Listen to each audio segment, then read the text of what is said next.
পুজোর ক্ষেত্রে তো দেখছি আস্তে আস্তে এই টিকিট বিক্রি করে টাকা তোলাটা ইনথিং হয়ে যাচ্ছে।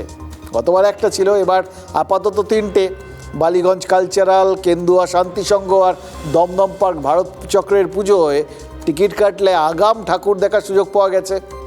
আর এর বাইরেও তো তার থেকেও বড় কথা, পুজো কমিটি শুধু না, মাঝখানে তো একটা প্ল্যাটফর্ম তৈরি হয়ে গেছে।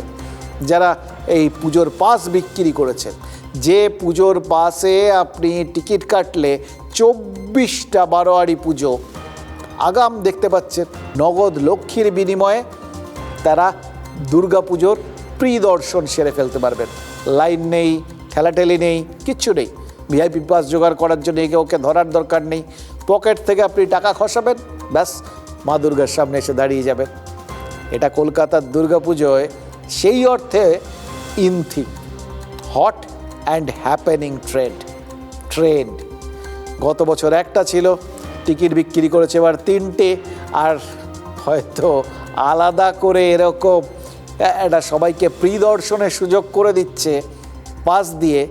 আরও 24টা পুজো বা একটা সংস্থা, এবার একটা সংস্থা আছে, সামনের বার 10টা সংস্থা আসবে।